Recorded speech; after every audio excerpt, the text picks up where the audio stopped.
que eu agradeço, sobretudo, o convite do professor Luciano, professor Rodolfo, a presença da professora Raquel, que é quem me instrui na pesquisa que eu trago os dados aqui hoje, que é uma conversa informal, uma apresentação de um referencial teórico, de uma construção de leituras. Na verdade, não estou aqui como especialista, não estou aqui como professor, mas, sobretudo, como colega, aluno, para trazer para vocês um pouco do que a gente está trazendo de uma outra pesquisa. Então, vou pedir licença para apresentar os slides de hoje. Eu vou cortar aqui a câmera, porque eu tenho medo que a internet falhe.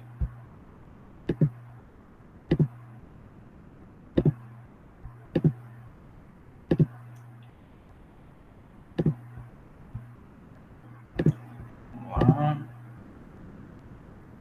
Então...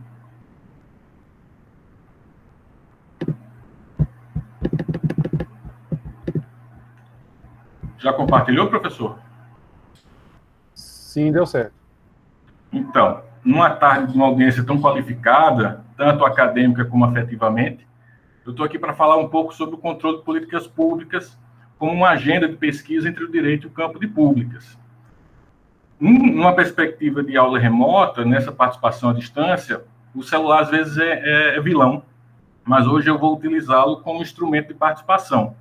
Então, aqueles interessados em baixarem todo o conteúdo da apresentação de hoje, basta direcionar a câmera do seu celular para esse QR Code, que vai ser convidado a ter o PDF no celular, tá? Então, reitero o agradecimento ao professor Luciano, ao professor Rodolfo, aos colegas do GPJus.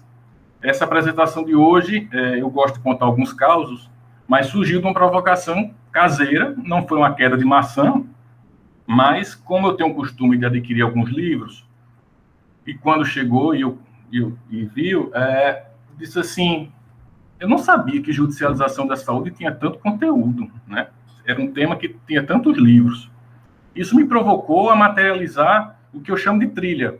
O que eu vou apresentar aqui hoje é uma trilha do conhecimento dessas leituras, de uma forma muito amplificada, para que a gente tenha uma volta olímpica, vamos dizer assim, de todo esse repertório que a gente está construindo. Eu falar de mim é um pouco complicado, mas assim, eu estou aqui como aluno do curso de GPP, de Gestão de Políticas Públicas, com muito orgulho. Participo de um projeto de pesquisa coordenado pela professora Raquel, mas que tem um trabalho de equipe com colegas do curso de GPP, do curso de Direito, que eu vi que a Raquel Cardoso, se já não foi aluna do professor Luciano, será, é aluna exemplar, colega de trabalho de pesquisa. E no nosso trabalho de pesquisa, que tem por objetivo possibilitar uma visão crítica sobre esse controle judicial de políticas públicas, os reflexos no contexto da pandemia, gerar novos conhecimentos sobre o papel do judiciário e promover essas aprendizagens, a gente conseguiu elaborar o que eu vou apresentar a partir de agora, que é essa trilha. No capítulo inicial de introdução, essa visão multidisciplinar que é composto nesse trabalho tem um objeto, uma contribuição desse campo de públicas. E é interessante trazer aqui, para quem é do ramo do direito e não está na agenda do curso de GPP, contextualizar o que seria esse campo de públicas. Nos Estados Unidos, no século passado, a preocupação de estudo da máquina pública já foi percebida. No Brasil, as instituições de ensino superior estavam acomodadas em um currículo de administração. Depois evoluiu para a administração pública, mas em 2000, nos idos do ano 2000, por ocasião do programa Reúne, do governo Lula, houve, então, uma expansão de cursos que permitiram uma visão mais ampla dessa máquina pública, com novas perspectivas de organização, funcionamento e conteúdo da ação do Estado, né, para a solução de problemas, tomada de decisão e valorização da cultura democrática. Então, esses cursos que se multiplicaram no país adotam vários nomes: gestão social, gestão pública e propriamente gestão de políticas públicas. Nosso fundamento é a ciência social, bebemos também das ciências políticas. E é justamente esse campo que a gente vai tratar aqui hoje. Nós vamos tratar de judicialização no controle de políticas públicas no campo de saúde, como essa interseção de conhecimento. Então, é uma construção de um conhecimento plural que vai ter, a partir de agora, a sua apresentação em capítulos. É interessante agora a gente perceber o que seria uma saúde pública. como o direito vai estudar uma saúde pública, como a gestão de políticas públicas vai entender a saúde pública. Seria, então, um caminho da ciência social. A saúde nem sempre foi pensada como algo público. No século XVII, na Europa, foi que surgiu essa noção, e no século XIX, na França, com noções de higiene. No Brasil, a noção de saúde pública surge na República Velha. Então, saúde pública poderia ser definido como esse conjunto de medidas a cargo do Estado para garantir um bem-estar físico, mental e social. E está prevista a sua definição na Lei 8.080, que é a Lei Orgânica do SUS. Então, na concentração da pesquisa sobre saúde, ela é apresentada numa perspectiva de evolução histórico-social. O direito à saúde como direito social, ele era exclusivo para aqueles trabalhadores de vínculo formal. Então, você tem um defeito de origem na garantia desse direito, quando você vincula a uma condição social que é excludente. Então, você tem a assistência médica vinculada a trabalho e previdência social. Na era Vargas, com a industrialização do país, surgiu, então, a lei que seria a Lei Eloy Chaves, um pouquinho anterior, em 23, que seria o período entre constituições, de 91 e 1934. Então, essa perspectiva de evolução do direito à saúde no Brasil, ela tem que ser percebida justamente sob esse olhar social, que é percebido num movimento da reforma sanitária que traz uma redefinição dessas políticas públicas em uma perspectiva política. Então, a partir de 1978, no Brasil, um movimento começa a ser articulado para garantir a saúde de forma ampla, num contexto democrático. Aí nós vamos agora entender como é que as políticas públicas e o direito se relacionam, se seria uma abertura de interdisciplinariedade. É um pouco difícil entender políticas públicas para quem está na ótica do direito, porque não existe definição para políticas públicas em uma lei. Não tem uma legalidade, um artigo, uma disposição que venha definir o que é o conceito de políticas públicas.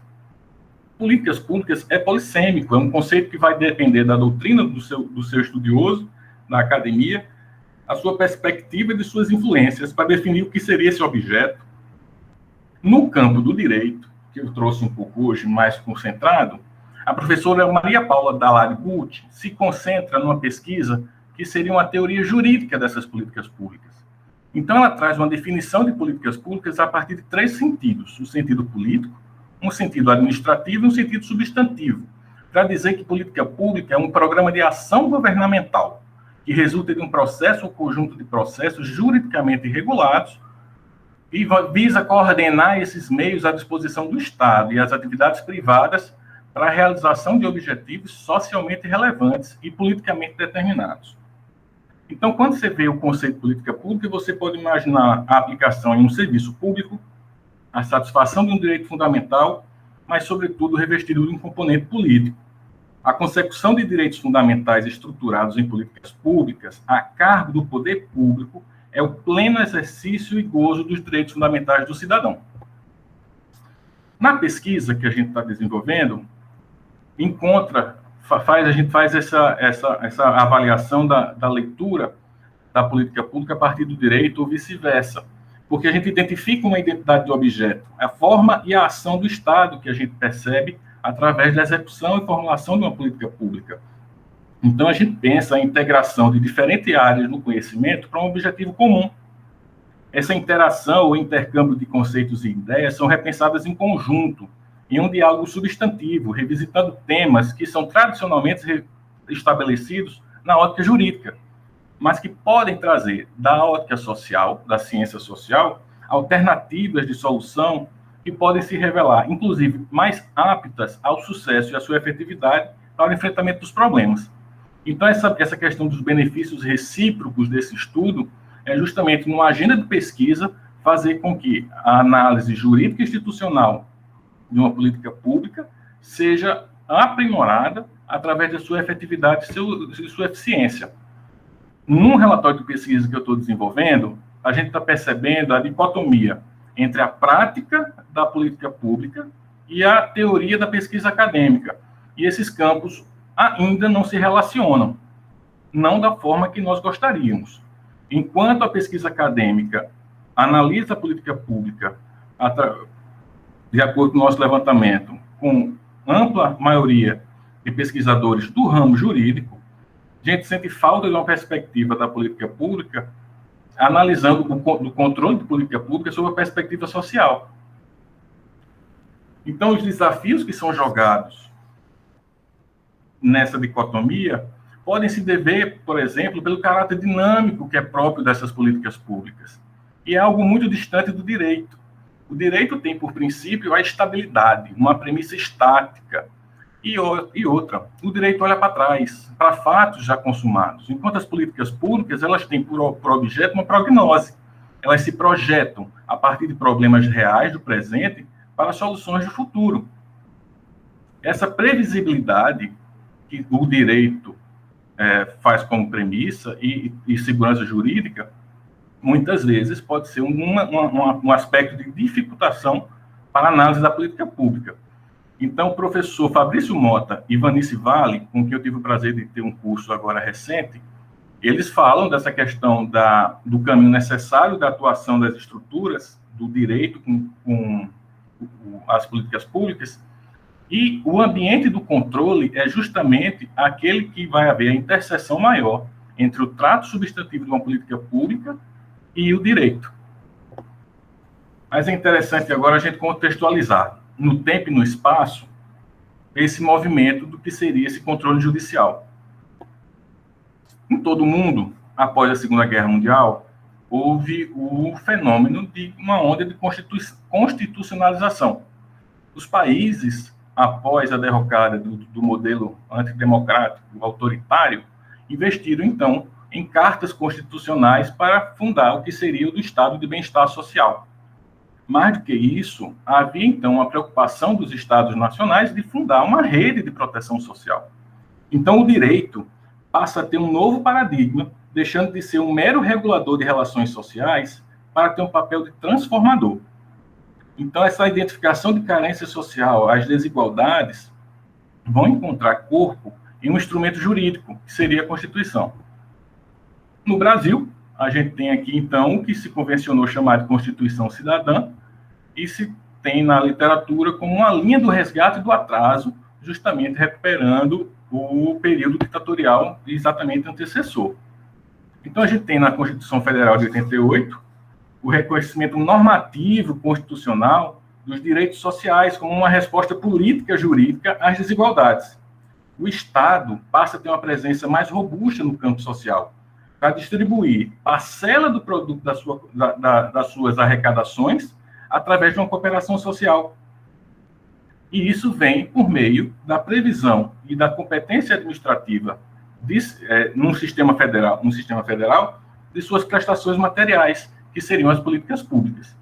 Então, você tem uma Carta Constitucional que estabelece liberdade, igualdade e justiça social sob o manto de um Estado democrático de direito, direitos e garantias fundamentais que impõem ao Estado esse respeito, essa proteção e promoção, exigindo do Estado iniciativas, não só executivas, mas legislativas, coordenadas entre si para a execução dessas políticas públicas. A Constituição Federal, nas suas classificações, o professor Luciano aqui pode me puxar a orelha, mas tem uma classificação dirigente, uma classificação de natureza compromissária. A Constituição Federal, ao atribuir as competências aos estados, aos poderes executivo e legislativo, não determina a forma de execução, mas diz e garante o direito. Essa Constituição Cidadã prevê, então, direitos civis, políticos e sociais. Mas, curiosamente, o Brasil vem num movimento de contraposição, porque justamente em um período, em uma Carta Constitucional que se garante a essa construção de direitos sociais, nós temos, a partir da década dos anos 1990, a promoção de uma política econômica, uma ideologia econômica, que prega o Estado mínimo. Então, é um pouco contrassenso você imaginar defender e promover a execução de direitos sociais em um ambiente econômico de recursos escassos. cada vez mais o Estado se tende a diminuir com privatizações e se prega justamente essa atrofia da figura estatal. Aqui, para ilustrar um pouco desse momento histórico, que realmente é interessante, então vem essa figura na redemocratização que fortalece o poder judiciário, porque aumenta uma demanda por justiça fruto de uma desigualdade e de uma ditadura militar no sistema político. Então, você vem uma constitucionalização abrangente de matérias que eram objeto de processos políticos majoritários, ou então de legislação ordinária. Então, você tem na Constituição normas e matérias que passam a ter um novo status, porque, vamos assim analisar, uma desconfiança do legislador constituinte sobre um futuro de um momento histórico de um país a atravessar a sua ditadura.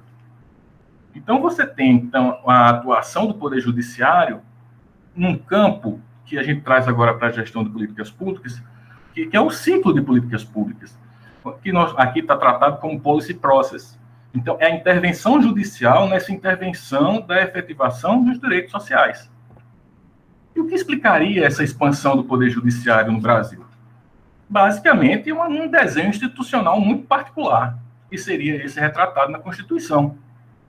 As falhas e omissões dos poderes executivo e legislativo naquilo que a Constituição promete, garante e não teve como observar na prática, traz uma força normativa da Constituição que é justamente a plena eficácia jurídica e a aplicabilidade imediata de suas garantias e direitos fundamentais, atrelado a amplo acesso à justiça, a proibição de se recusar a julgar e uma panprincipiologia, que é um recurso, o professor Luciano e o professor Rodolfo podem explicar melhor do que eu, mas é justamente uma estratégia de trazer no rol do texto constitucional termos vagos que vão permitir uma administração no ato de decidir de forma mais discricionária. A interpretação vai garantir uma subjetividade e valores morais como para garantir essa aplicação desses direitos sociais. O judiciário, então, deixa de ser um departamento meramente técnico de leis e de análise jurisprudencial para ser um verdadeiro poder político. Então, ele vai cumprir a Constituição mesmo em confronto com outros poderes. Esse desenho aqui eu vou passar um pouquinho mais com calma, porque é uma invenção minha. Eu adapto uma figura do Leonardo Secchi, que é uma figura, uma grande autoridade da gestão pública na nossa literatura, e ele identifica aqui nesses retângulos brancos as etapas do ciclo de políticas públicas. Então, nós temos desde a identificação do problema, que não é aquela questão particular, mas sim a questão do interesse público, que passa a uma formação da agenda, e ele é identificado, então, como problema público, mas esse ciclo de políticas públicas eu faço aqui, então, uma adequação à judicialização, ou seja, como é que uma ação na justiça interfere nesse ciclo de políticas públicas. Então, é curioso que esse ciclo é uma criação meramente acadêmica de facilitar esse conhecimento, porque, como a gente tinha falado antes, essa dinamicidade da política pública, por vezes, as várias fases se confundem, sobretudo quando você tem a avaliação, e o monitoramento da política exige que ela esteja sempre em atualização. Mas, em tese, quando você tem na justiça a apresentação de uma petição inicial, a apresentação de uma ação para reivindicar algum direito, você tem ali a identificação do problema. Então, passa-se a discutir se o juiz, o magistrado, o Poder Judiciário tem legitimidade de formar aquela agenda, de adotar aquele problema como público, e se tem expertise para tomar, diante das possibilidades de alternativas, a sua tomada de decisão ser orientada, que é justamente no dispositivo do cúmplice sentencial. Aí você tem em seguida a implementação, a avaliação e a extinção. É um modelo ideal que, evidentemente, o professor Leonardo Secchi trabalha com muito mais propriedade e para a ilustração dessa dinâmica da política pública.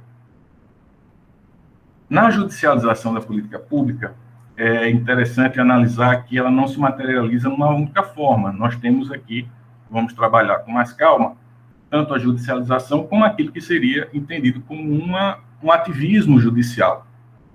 é justamente o desempenho do papel do Poder Judiciário no cenário público, por intermédio de uma perspectiva mais atuante. Algumas questões de larga repercussão política ou social estão sendo decididas por órgãos do Poder Judiciário e não pelas instâncias políticas tradicionais.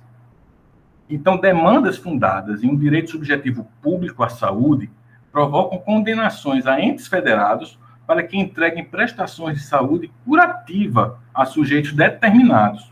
Então, o que a gente tem na judicialização da saúde, por exemplo, é uma microjustiça. É um conteúdo constitucional programático que passa a ter exigibilidade plena e imediata, mas na tutela de uma ação individual. A judicialização em si, ela não é novidade. O professor Luciano, eu acho que já era nascido aqui em 76, quando, então, nos Estados Unidos, foi percebido uma categoria de litígio que seria o litígio de interesse público. Essa judicialização de conflitos, cuja pretensão fosse a implementação de uma ação estatal, que se postula, então, dentro de uma política pública estabelecida na Constituição Federal. E não é um fenômeno só brasileiro. A judicialização hoje se identifica como um fenômeno presente no sul global. Então, nós temos África do Sul, nós temos Chile, Coreia, Índia, países principalmente em que a sua organização judiciária se concentra ao redor de uma corte constitucional. Aí você vem a uma discussão dessa judicialização a ponto de se declarar um estado de coisas inconstitucional, quando justamente a ausência ou insuficiência de políticas públicas chegam a um ponto crítico. E você tem uma ação, então, do judiciário contra a majoritária. Vamos lembrar que o Poder Judiciário é composto por membros que são aprovados em concurso público e não por eleição. Então, essa composição, a natureza dessa composição de membros traz consigo um papel de lutar contra a questão política eleitoral. Então, existe essa perspectiva da atuação do judiciário contra a majoritária, e é exatamente na defesa dessas minorias. Há também uma perspectiva das teorias procedimentalistas e substancialistas na judicialização, que é como se percebe a Constituição Federal, seja como um instrumento de judicialização, ou seja, como meramente como seu conteúdo. Então, o judiciário se revela como um guardador dessas promessas, a guarida dos problemas sociais, um papel fundamental no processo de desenvolvimento da democracia. Eu estou falando muito rápido? Não, tá tudo ok, Flávio, vamos lá. Perfeito. Então, você tem, na judicialização, não é uma opção ideológica, metodológica ou filosófica. É justamente o cumprimento dos termos da Constituição. Por sua vez, o ativismo judicial tem uma diferença. Para quem estuda genealogia, vai aqui uma homenagem, porque a judicialização e o ativismo judicial são primos. Eles vêm da mesma família, frequentam os mesmos lugares, mas não têm as mesmas origens. Isso quem diz é o professor ministro Luiz Barroso. Eles não são gerados pelas mesmas causas imediatas. O ativismo judicial representa uma justiciabilidade máxima da eficácia dos direitos sociais previstos na Constituição. Isso para quem vê-lo de um lado, de uma perspectiva positiva. Mas o ativismo judicial, ele é um produto de importação.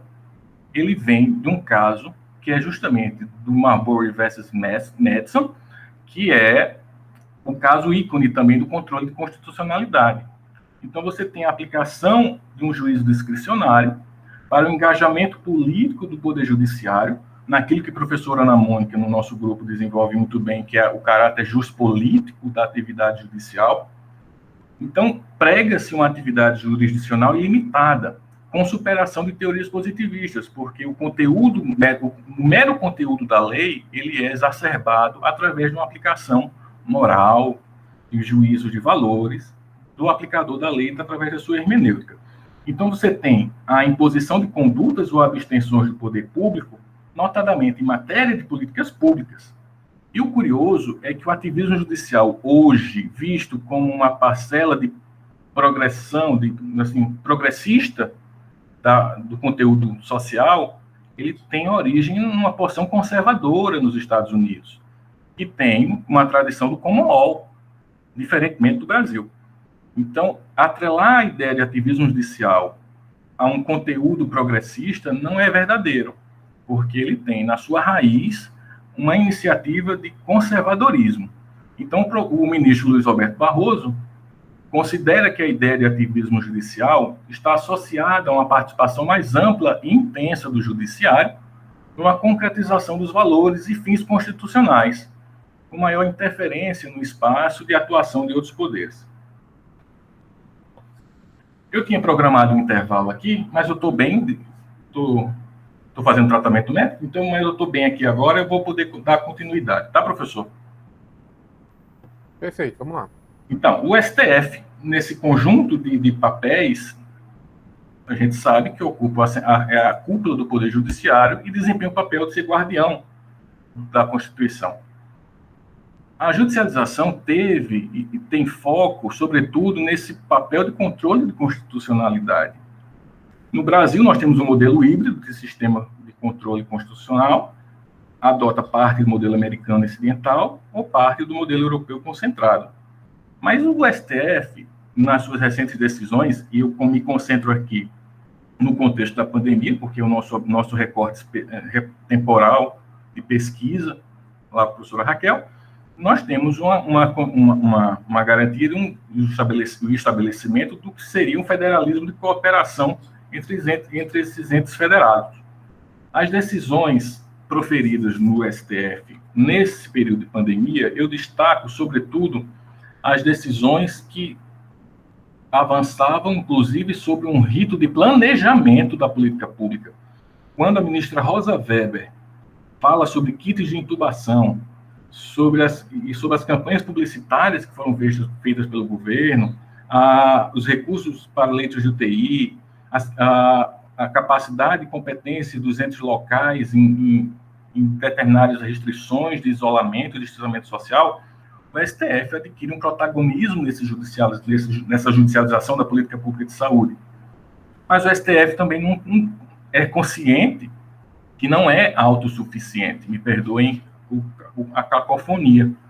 Então, o STF adota estratégias para garantir uma melhor capacidade institucional de suas decisões a partir de uma abertura para participação, que seriam as audiências públicas e através da intervenção no processual através de amicus curiae. É preciso também ter críticas a esse modelo de judicialização. Seria um modelo político juricêntrico? Estaríamos diante de uma juristocracia? A judicialização surge como uma resposta do sistema de justiça, uma constitucionalização simbólica, que significou a transferência do locus de disputa dos direitos sociais da política para o judiciário. O ativismo é uma aposta nesse potencial redistributivo de um sistema de justiça que, diante da propagada negligência dos poderes, faz concretizar direitos sociais. Então, nós temos, através desse caráter simbólico da judicialização, a formatação de elementos sociais que seria de subintegração e sobreintegração, que são os indivíduos, a partir do exercício de sua cidadania, se encontram incluídos ou não no repertório social.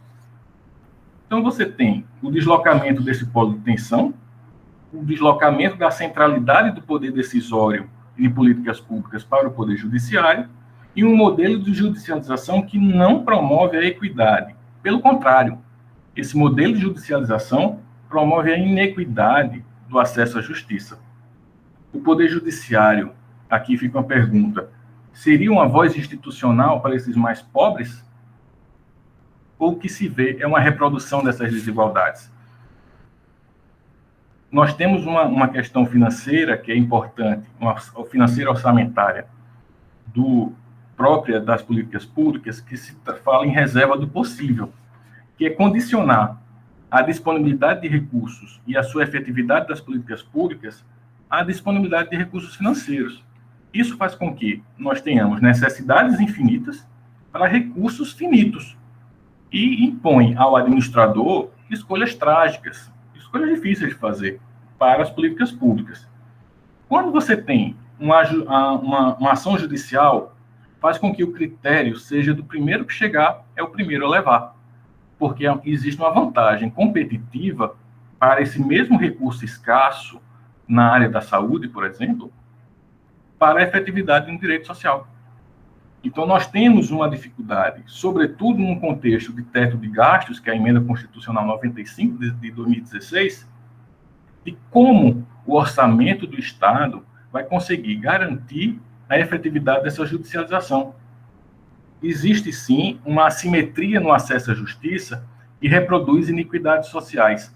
E é curioso que essa semana a ENAP divulgou uma pesquisa que ela traz um conceito de comorbidades sociais no contexto da pandemia e da judicialização da saúde. Então, a gente percebe que população com carência de renda e carência de educação não tem as mesmas condições de acessar o sistema de justiça. Pesquisas mostram que o acesso à justiça, para essa população muitas vezes marginalizada, a experiência delas no Poder Judiciário é como réus, executado, réu. Então, é uma experiência negativa. E creem ainda que dependem de bons advogados e caros para garantir um direito. Então, é uma população que não tem consciência dos seus direitos, não tem consciência de como acessar essa justiça e não se veem merecedores dessa ação judicial. E, curiosamente, a judicialização se presta para garantir a uma elite social acesso a medicamentos caros e tratamentos de saúde revolucionários, ainda inovadores, que não têm sequer comprovação. Então, você tem mas você tem uma crise de cidadania e democracia porque essa população carente deixa de exigir dos seus representantes natos, políticos, legisladores, do executivo e da legislação, o exercício das suas promessas. Então, você tem um corpo político e um corpo legislativo que deixa de ser cobrado. E, por sua vez, você tem um protagonismo do Poder Judiciário. Falar do Ministério Público nesse contexto de judicialização de políticas públicas é especial porque é produto, é objeto de nossa investigação que rendeu artigo, está para ser publicado e que, eventualmente, a gente pode divulgar e trazer os dados mais empíricos da nossa pesquisa. Mas é importante trazer também porque o Ministério Público é um dos atores do Poder Judiciário que não pode se restringir apenas à figura da magistratura. Na Constituição de 88, o Ministério Público tem uma expansão de suas funções institucionais e passa a ser entendido como um co-construtor dessa cidadania. É interessante que o Ministério Público antes atuava como representante do Estado, além de ser detentor da ação penal. Então, você tem uma expansão da atividade, das atribuições do Ministério Público como instituição de defesa da sociedade e vai velar pela efetividade desses direitos fundamentais, sobretudo com foco no interesse público, mas necessariamente implicando numa garantia de autonomia funcional, porque ele vai justamente combater um aparato da máquina pública. Então, você tem, na figura do Ministério do Promotor de Justiça, do Procurador, uma discricionariedade sem responsabilização. O Ministério Público se caracteriza e se notabiliza, sobretudo porque não tem subordinação hierárquica entre seus membros. É interessante que quando você vê o presidente do poder, o presidente do tribunal ser eleito, ele é eleito entre a porção de membros da magistratura que ocupam a segunda instância. No Ministério Público, não. Qualquer um de seus membros podem se candidatar a ser presidente, vamos dizer, a liderar administrativamente o seu procurador-geral de justiça, propriamente falando, e ocupar a posição de líder administrativo, sem qualquer hierarquia. Então, cabe ao membro do Ministério Público a seleção de que caso vai agir e como ele vai conduzir esse caso, e se ele vai querer fazê-lo. Então, não há garantias de responsabilização, sobretudo nessa definição de atividade do membro do Ministério Público. O Ministério Público, o membro do Ministério Público, na literatura que a gente estudou, atua como um porteiro. Ele é um gatekeeper, ele está na porta filtrando aqueles casos. E essa autonomia funcional, essa discricionariedade exacerbada, acaba conduzindo o membro do Ministério Público em uma atividade juspolítica. Então, ele traz consigo a sua bagagem de vida, de especialização, de matéria específica, de atuação, mas, sobretudo, uma atuação política, valores morais, valores que vão trazer a sua subjetividade no exercício do seu munus público. Mas o Ministério Público não atua só judicialmente. O Ministério Público tem uma gama de instrumentos que vão fazer com que tenha uma atividade extrajudicial. E é justamente nesse foco da atividade extrajudicial que o nosso artigo se concentrou. Nós estudamos, a partir da literatura, tipologias funcionais do Ministério Público. Então, nós temos o promotor demandista, o promotor resolutivo, o promotor tutelar, protetor, mediador, ou aquele Ministério Público de fato, o Ministério Público de gabinete. E a partir da nossa pesquisa, que eu fico devendo trazer com dados empíricos, a gente traçou o perfil da atuação do Ministério Público no Rio Grande do Norte durante a pandemia. Por fim, é interessante a gente observar agora quais são as perspectivas dessa judicialização da saúde. Atualmente, o Poder Judiciário tem praticado uma inflexão, um movimento de autocontrole, chamado de autocontenção judicial, adotando o princípio da deferência, o princípio da precaução como norteadores de sua conduta juspolítica. Tem também o que se denomina efeito backlash, que é a reação do legislativo se organizando para tratar, na forma ordinária, aquela matéria que foi decidida judicialmente. Da mesma forma que nós investigamos a atuação do membro do Ministério Público, há também uma preocupação em tipificar, categorizar comportamentos desse magistrado. Então, nós temos a figura do juiz Hércules, rivalizando com a figura de um juiz Hermes, que seria, a partir das figuras da filosofia e da mitologia, a atuação de um juiz que tudo pode, que tudo faz, e uma atuação de um juiz que dialoga, que constrói, que tenta fazer a mediação. Então, nós temos uma preocupação do próprio CNJ de instituir políticas públicas no campo do Poder Judiciário, justamente para tratar do acesso à justiça, da forma como a justiça está garantindo essa noção, essa prestação de justiça também ao seu jurisdicionado, seja através de um processo estrutural ou ações coletivas. O processo estrutural ele é muito interessante porque ele traz uma perspectiva de macrojustiça, uma justiça atomizada, que contrapõe aquela noção de justiça individual, a microjustiça ou uma justiça molecularizada. Então, a ação coletiva faz esse trabalho de levar ao Poder Judiciário uma reforma da política pública e garantir, no consequencialismo da Lei 13.655, que já é uma resposta a esse movimento, é a necessidade de que se justifique no ato de controle, no ato de de anulação de ato administrativo, que o magistrado verifique as consequências do seu ato sobre a própria estrutura administrativa. E você tem um judiciário que, reconhecendo a sua falta de autossuficiência, adota o uso de evidências científicas no trato, tanto do estabelecimento da política pública, no seu rol de atuação, como também no ato de julgar.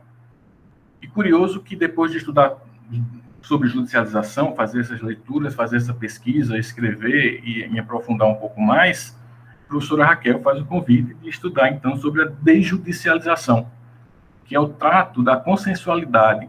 Então, a gente tem um projeto de extensão, no qual eu participo, que, no âmbito da Justiça Federal, nós somos convidados a acompanhar algumas audiências que tenham por objeto problemas públicos, que são levados a juízo para tratar justamente a resolução desse impasse no ambiente de mediação. Então, nós vemos uma preocupação do Judiciário, do Conselho Nacional de Justiça, de prover de forma mais racional e de forma mais eficiente esse acesso à justiça, essa judicialização, de forma até não comprometer com o alto número de ações a eficiência do seu trabalho. Aqui eu finalizo com muitos agradecimentos, a oportunidade de dialogar e trazer um pouco dessas ideias, e convidando quem quiser direcionar a câmera do seu celular para fazer a avaliação dessa minha fala hoje, contribuir, mandar algum recado, sugerir algum ponto de pesquisa, apontar o que é que a gente pode fazer melhor.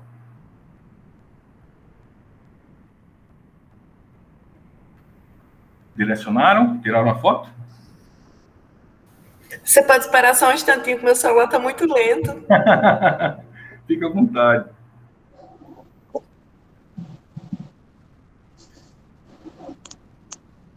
Pode deixar o QR Code aí. Pronto, deu certo. Tá bom, vou passar. Bem, como é a primeira vez aqui, queria deixar de presente uma forma de representação desse conhecimento sobre judicialização, que é uma forma poética de um grupo que desenvolve um trabalho de fixação de conteúdo interessante, e eu encontrei e compartilho com vocês aqui uma forma de agradecimento pelo convite, pelo espaço, e deixo o meu contato para quem quiser mandar alguma contribuição, crítica, sugestão, conteúdo, material, e quiser também me ajudar nessa construção, fique à vontade.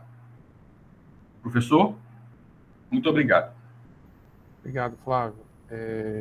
Parabéns aí pela sua apresentação, viu? Muito tecnológica, muito bem cuidada, muito bem trabalhada, que mostra muito o perfil aí da maneira como você trabalha. Isso é muito bom, eu acho que a orientadora está muito orgulhosa. E eu sei que a professora Raquel tem um outro compromisso, mas talvez uma palavra, professora Raquel, sobre esse projeto, sobre essa pesquisa. Seria interessante aproveitar a sua presença aqui. E aí, logo na sequência, pessoal, a gente passa para os debates, para explorar um pouco mais o Flávio e a pesquisa dele. Professora Raquel, por favor.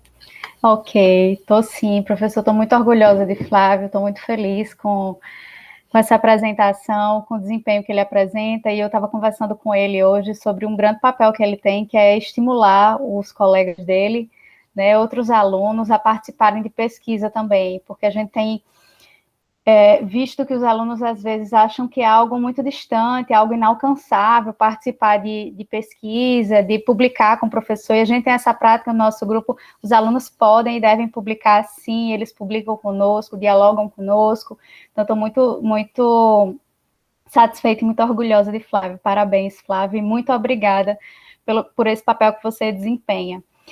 Falar um pouquinho sobre o projeto, né, já que outras pessoas chegaram há pouco, então, como a gente estava conversando mais cedo, esse projeto ele surgiu no contexto da pandemia, numa tentativa de identificar e de mapear os conflitos originados no Rio Grande do Norte, em virtude da pandemia da Covid-19, né? Nossa metodologia principal, inicialmente, era a consulta, né, e a tabulação dos dados dos processos na Justiça Federal e na Justiça Estadual, para tentar identificar quais eram as principais políticas públicas que eram alvo de conflito. Temos já um banco, algumas publicações, alguns resultados, mas ao longo dessa caminhada, né, essa pesquisa ela foi crescendo. Então, a gente já teve um olhar, como o Flávio trouxe, para a atuação do Ministério Público também, né, e além desse olhar para o Ministério Público, que também já construímos um banco de dados, já temos alguns resultados que em breve, né, Flávio, serão publicados, tanto em evento quanto em revista, quanto em periódico, nós ampliamos, além da pesquisa, temos um projeto de extensão. Esse projeto de extensão, ele está junto com a Justiça Federal do Rio Grande do Norte, então nós temos um acordo de cooperação com a Justiça Federal, a partir da procura da própria instituição, né, para que os alunos e professores, pesquisadores do Departamento de Políticas Públicas possam contribuir com as mediações que são realizadas por meio do programa JF Media, né, que é gerenciado, operacionalizado pelo Sejusc. Então, estamos iniciando esse projeto de extensão, estamos sendo capacitados pela Justiça Federal do Rio Grande do Norte, já acompanhamos algumas audiências de mediação e estamos dando mais esse passo na nossa pesquisa, na nossa atuação, tanto pesquisa, né, relacionada com extensão. Voltando um pouquinho para o projeto de pesquisa, temos algumas pessoas do nosso projeto aqui, né? Edson Santos, que está aqui, Raquel Cardoso, que está aqui, são nossos alunos, eles são do direito, professor, como Flávio disse, provavelmente ou já foram ou serão seus alunos, eles são do direito, né? E aí foi, assim, mais um orgulho, mais uma satisfação encontrar alunos tão engajados, tabulam dados assim, com uma vontade, com a rapidez, uma eficiência impressionante, super engajados e com uma vontade grande de aprender. Então, são 2 alunos magníficos. Temos também a professora Ana Mônica, que está por aqui também, ela é da UERN, professora do Direito, mas Ana Mônica, ela fez doutorado conosco, né, e tem uma relação muito próxima com as políticas públicas. Então, ela é coordenadora adjunta do nosso projeto. Vai ficar, eu vou precisar sair, como o professor disse, mas a professora Ana Mônica vai ficar para dialogar com o grupo, e desde já eu agradeço bastante. A gente tem alguns planos futuros, né, de ampliar, inclusive, para o aprofundamento dos casos que a gente vem tabulando. Então, nosso banco hoje tem mais de 1.000 casos de conflitos que foram judicializados no contexto da pandemia do Rio Grande do Norte, na esfera federal e estadual.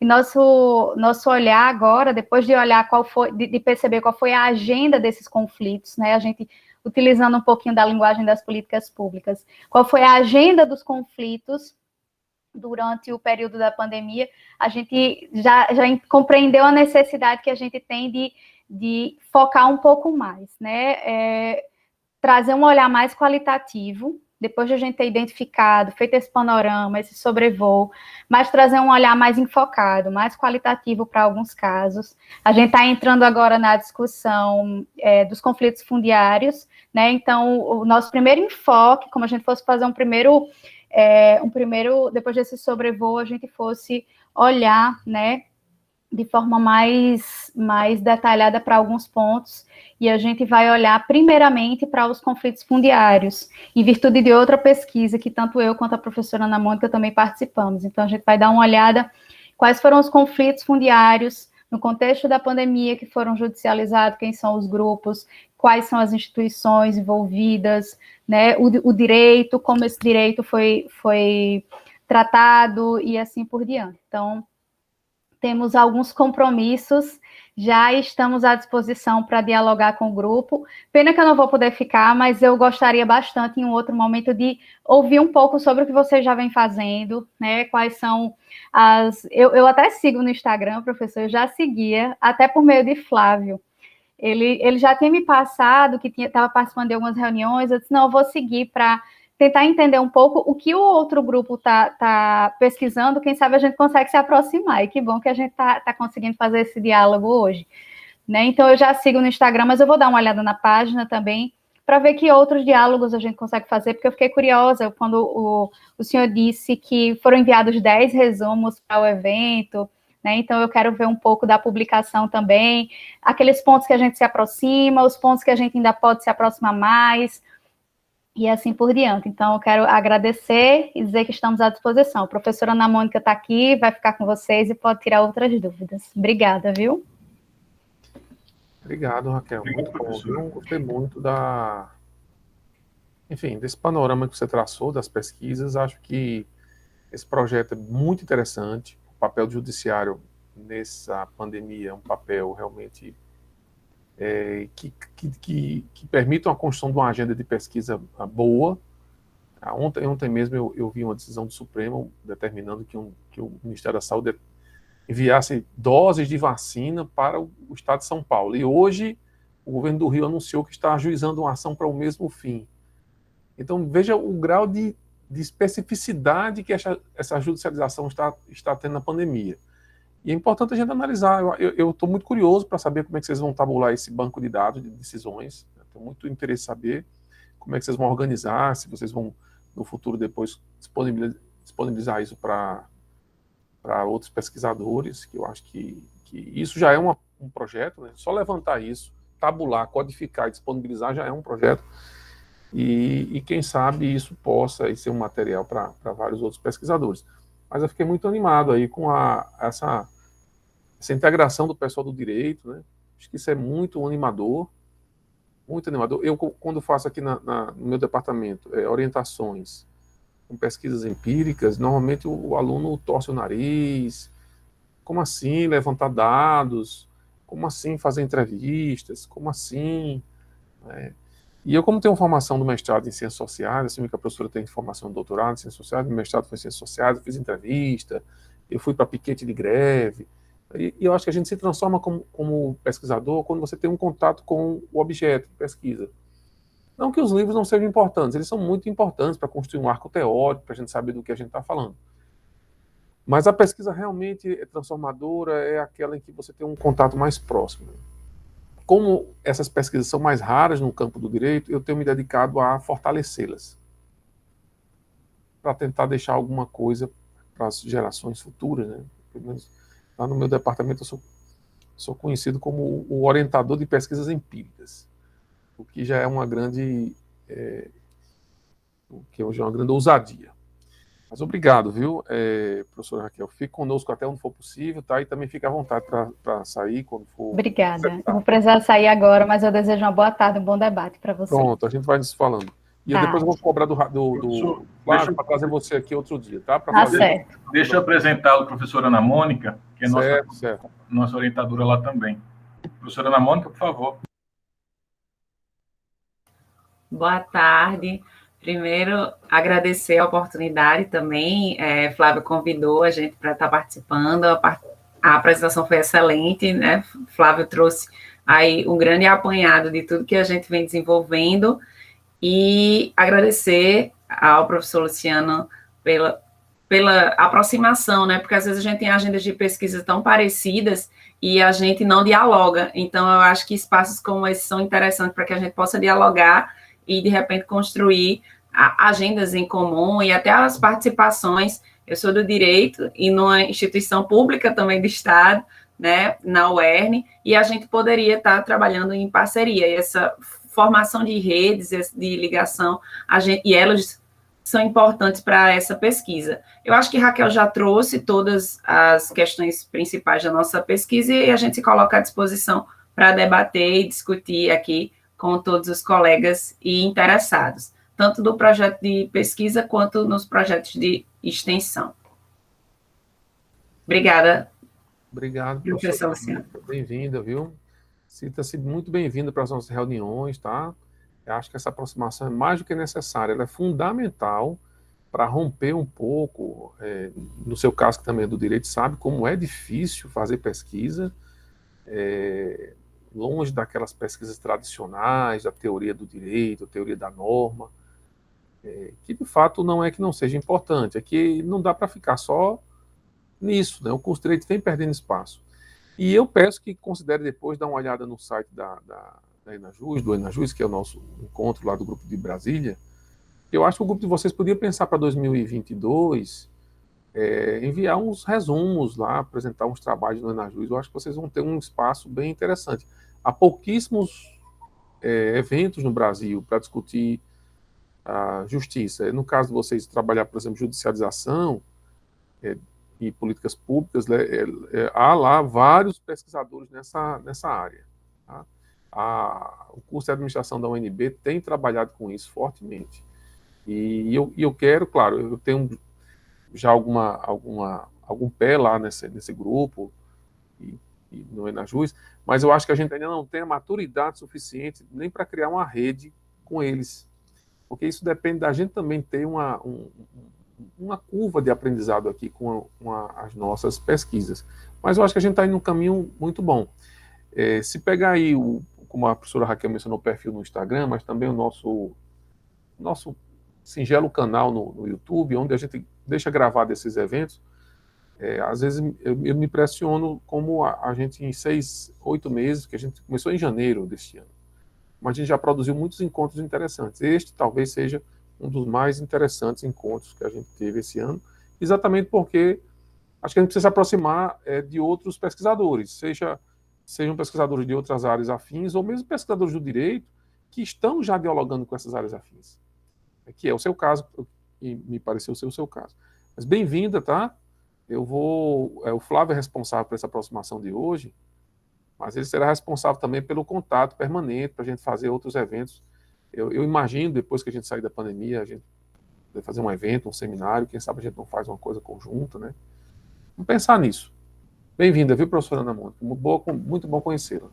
Muito obrigada, professor Luciano. Agradeço. A gente já tinha dialogado antes, inicialmente, com outro grupo de pesquisa da UFRN, o grupo do professor Fabiano e da professora Marise, mas a gente ainda não tinha realmente formalizado nenhuma aproximação, que também eles estudam a questão dos conflitos socioambientais nesse viés mais empírico também das políticas públicas.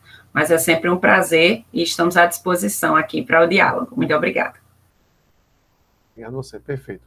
Bom, gente, agora a gente vai passar para explorar um pouco mais o Flávio, né? Que na verdade aqui o Flávio é que está abrindo a sua pesquisa, seus estudos para o grupo.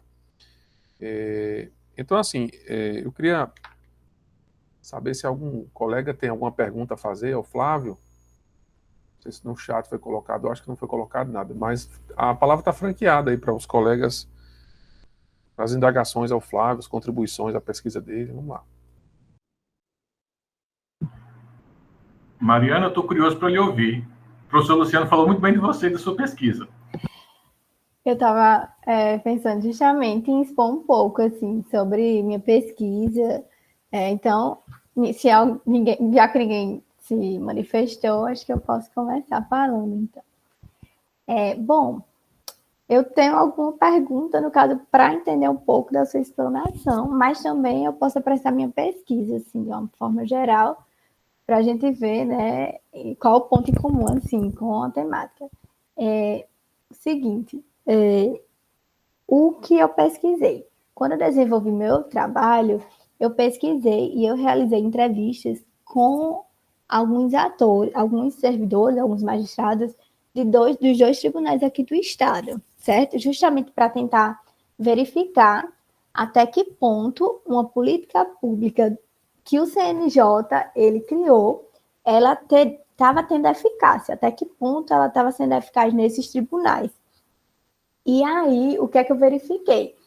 Que existe uma forte limitação na implementação dessas políticas públicas e uma forte resistência por parte de alguns tribunais, justamente porque são políticas públicas que, assim, têm por escopo melhorar, claro, a prestação jurisdicional, e no caso dessa política pública que eu analisei, ela tinha como principal objetivo tentar reduzir a diferença entre distribuição de subsídios, né, de pessoal e também de recursos financeiros entre o primeiro grau e o segundo grau dos tribunais, né? Porque o segundo grau é aquele que basicamente recebe os recursos dos processos judiciais, e aí eles são beneficiados quando a gente compara com o primeiro grau, muito mais beneficiado do que o primeiro. E aí, o que eu verifiquei, assim, por meio das falas dos magistrados, dos servidores que eu entrevistei na pesquisa, é que havia, na verdade, limitações de cunho estrutural. Muitas vezes, os tribunais eles se viam com uma certa autonomia para não implementar essas políticas públicas, essa política pública, né, no caso que eu estava estudando, no tribunal, por simplesmente entender que o Conselho Nacional de Justiça, que foi o órgão que criou essa política pública, ele, na verdade, não tinha tanta autonomia frente ao tribunal. Então, isso aí, o que eu verifiquei foi que é uma limitação para a implementação das políticas públicas judiciárias nos tribunais do Brasil, porque isso também é uma questão histórica, que o CNJ ele é um órgão que foi criado relativamente recentemente. Ele foi criado, na verdade, já faz um tempo, né, desde 2004, mas, assim, essa estrutura judicial que tem essas resistências, porque nós temos diversos tribunais no Brasil, enfim, é uma estrutura que é relativamente recente e enfrenta diversas limitações. Então, assim, o que eu verifiquei, justamente com essa pesquisa que eu realizei, sob a orientação do professor Luciano, foi essa questão que as políticas públicas elas não têm sido implementadas, políticas públicas judiciárias, né, aquelas que estão voltadas para a administração, o administrativo do Poder Judiciário, que é justamente com foco de tentar melhorar e tornar mais eficaz a prestação jurisdicional que o judiciário dá para a população, elas não têm sido tão bem implementadas, sobretudo nos tribunais estaduais, nos tribunais também de cunho trabalhista. E aí, isso me leva à indagação, assim, de querer entender até que ponto, né, a gente consegue, assim, ter a eficácia dessas políticas públicas. Então, assim, eu gostei muito, queria até parabenizar pela apresentação, sua explanação foi, assim, perfeita.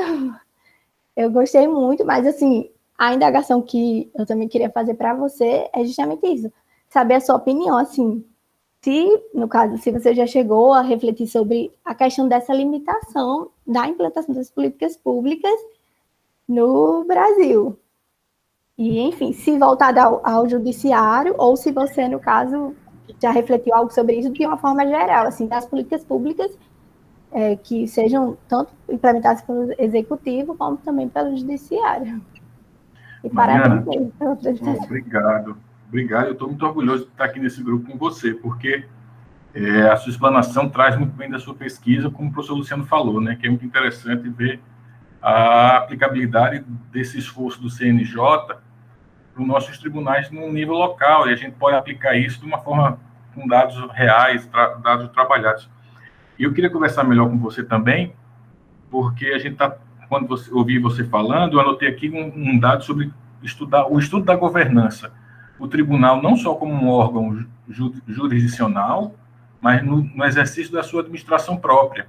Então, ver quais são as capacidades institucionais desse tribunal para implementar medidas administrativas dentro do seu próprio corpo. Então, é interessante. Tem um trabalho que eu li recentemente sobre isso, inclusive de pesquisa do DPP, que faz uma avaliação da governança da Justiça Federal do Rio Grande do Norte, do TRE e do TRT. Então, ele faz uma pesquisa, um questionário aplicado com alguns servidores e colhe as informações e traça. Professor Luciano, é uma metodologia bem interessante, que faz um score a partir das respostas e parametrizam como cada tribunal está exercendo a sua governança, inclusive aspectos de acesso à justiça, e é bem interessante. E é curioso que, quando a gente pensa no tribunal, a gente tem que alargar essa noção de que não é apenas um órgão decisório, né? E as matérias que são levadas à apreciação judicial cada vez mais demandam um conhecimento holístico, esse acompanhamento multissetorial da política pública, do conteúdo, inclusive agora com a lei de introdução às normas de direito brasileiro, em 2018, e faz com que tenha essa análise consequencialista das decisões nesse direito administrativo do medo, né? Que o gestor público hoje, muitas vezes, é levado a esperar, muitas vezes, uma decisão judicial para amparar a sua conduta como retaguarda de uma possível responsabilização no futuro. Então, muito gestor público espera a judicialização, espera um provimento judicial como estratégia para a sua omissão.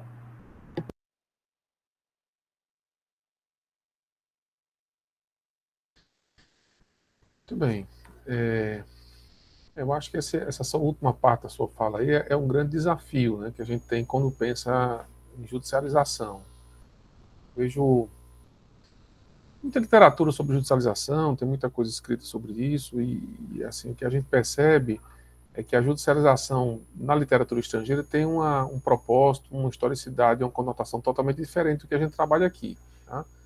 Em alguns países, judicialização na realidade, o estudo do que o judiciário avançou. aqui isso é apenas um ponto de partida. Aqui o problema é o volume das demandas envolvendo, por exemplo, políticas públicas. São aspectos assim, bem diferentes. É por isso que até a literatura estrangeira não nos ajuda a entender bem a cultura brasileira em torno da judicialização nos últimos 30 anos. Então, assim, esse é um grande desafio. De outro lado, eu acho que o que a Mariana está querendo também saber, Flávio, é o seguinte: como é que você está trabalhando na pesquisa que está em curso? Você mencionou na sua exposição alguns dados empíricos. Daí a professora Raquel falou que vocês estão levantando aí decisões da Justiça Estadual e Justiça Federal. Mas eu queria entender quais são, na pesquisa de vocês, quais são as variáveis, que tipo de metodologias vocês estão usando e quais são as variáveis relacionais que vocês estão trabalhando em função dos escopos do projeto, né, ou dos objetivos do projeto. Eu queria entender um pouquinho melhor, porque eu acho que só o levantamento das decisões é uma pesquisa exploratória muito interessante. Mas eu queria saber se vocês estão levantando para estabelecer relações e quais são as variáveis dessas relações que envolvem essas decisões judiciais. Professor, eu posso falar sobre a pesquisa que eu participo mais ativamente, que é sobre a atuação do Ministério Público na pandemia. Qual foi a metodologia que foi empregada?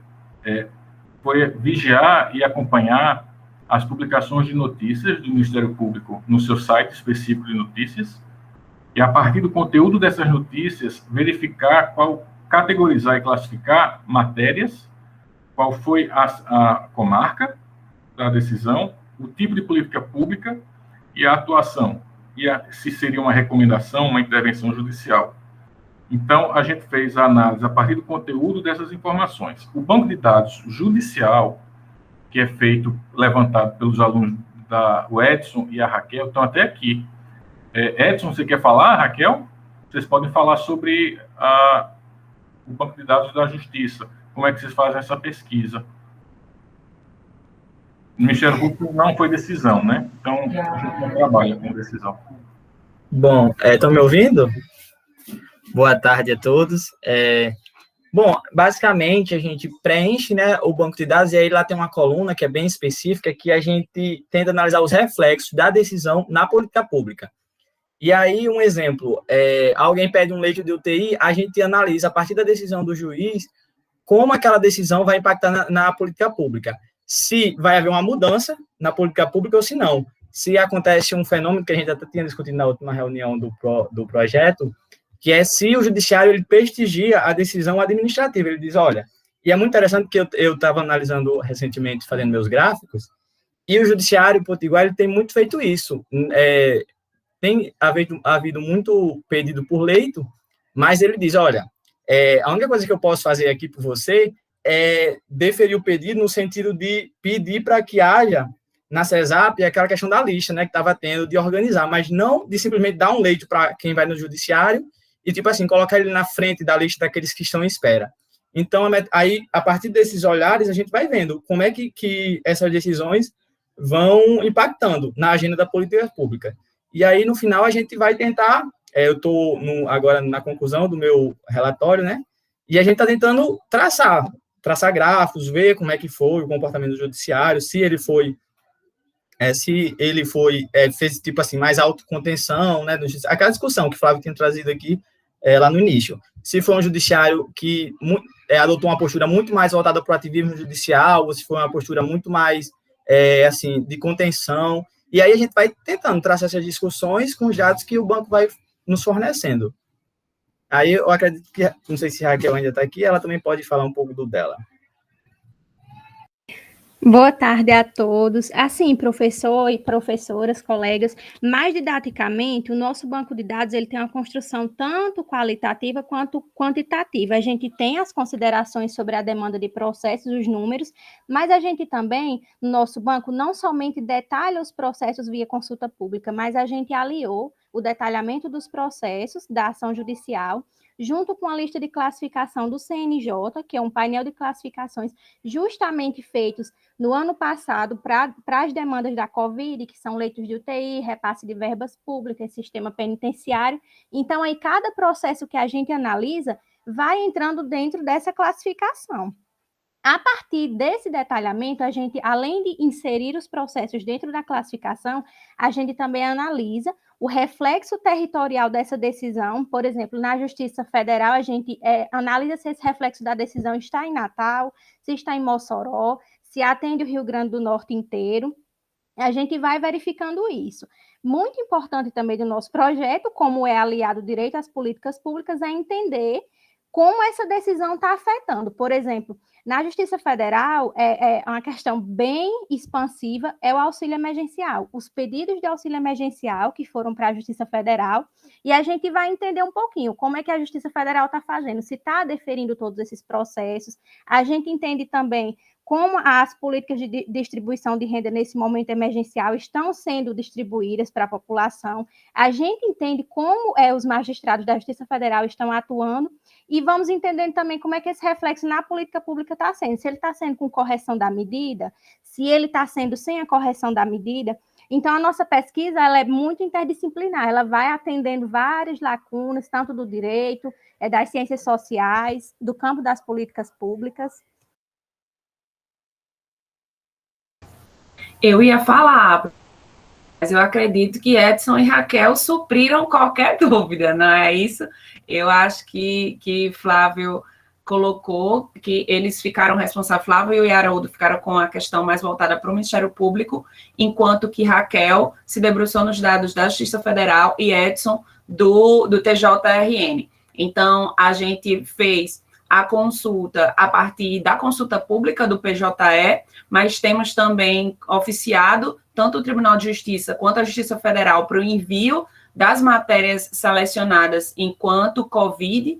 Importante dizer que o nosso marco temporal de início foi a partir do decreto que instituiu o cenário pandêmico aqui no nosso estado, no Rio Grande do Norte, em março do ano passado, e a gente ainda não tem o banco de dados em 2021. Então, a gente tem a análise de dados, por enquanto, tão somente em 2020. Como é possível perceber, a gente tem uma equipe pequena frente à quantidade de processos que a gente tem para analisar. Então, a gente ainda está caminhando e esse projeto ele foi renovado para 2021, 2022. Então, provavelmente, a gente vai conseguir, pelo menos março a março, né, ter pelo menos um ano de recorte para essa análise mais qualitativa.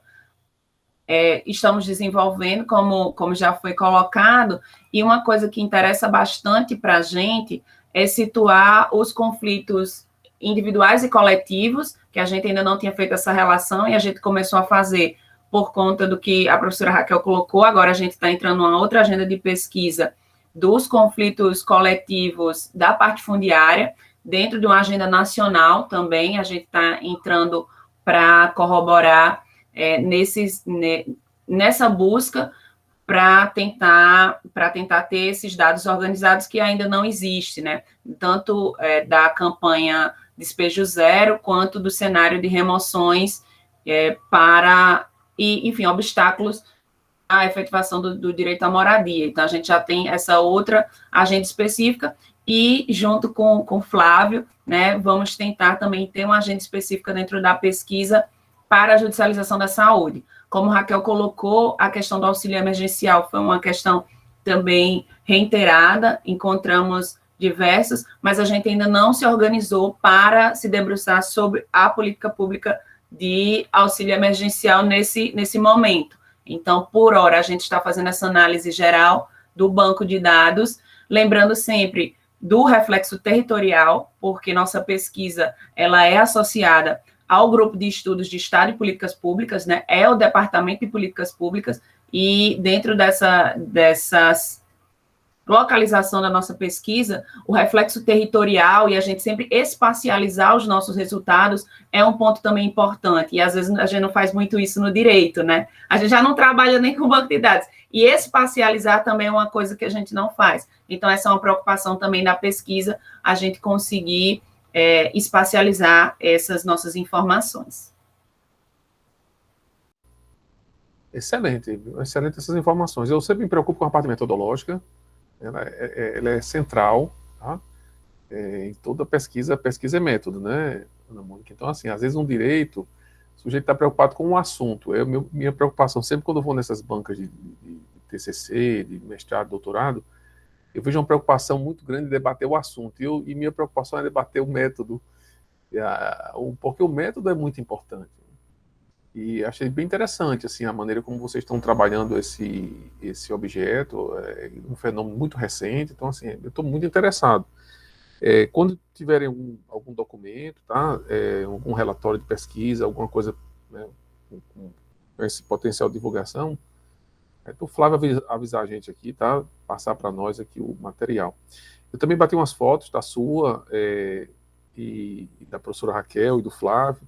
Depois o Flávio passa para vocês aí para guardar lembrança, tá? Da visita de vocês aqui no nosso grupo hoje, tá? Fiquei muito feliz em conhecê-las e saber da pesquisa de vocês, tá? Muito bom. Perguntas, pessoal? Mais alguma pergunta? Podemos encerrar?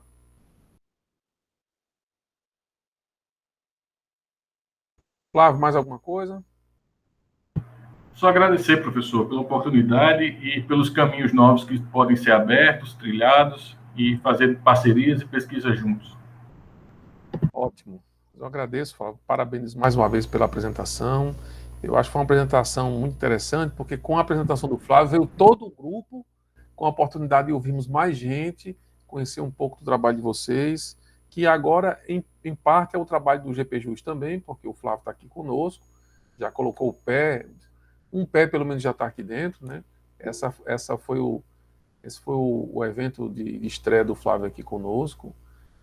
Então, eu agradeço demais, viu, Flávio? Parabéns pela sua apresentação, agradeço a professora Raquel, a professora Ana Mônica e os colegas do grupo de pesquisa de vocês, e vamos nos encontrar outras vezes. Tá? Eu desejo a todos um excelente final de semana, muita saúde e até uma próxima oportunidade. Tchau, gente. Valeu, um abraço. Tchau, obrigada. Flávio, excelente como sempre. Tchau, tchau. Obrigado. Tchau, parabéns, Flávio. Oi, Edson. Valeu, Thaleson. Obrigado. Parabéns.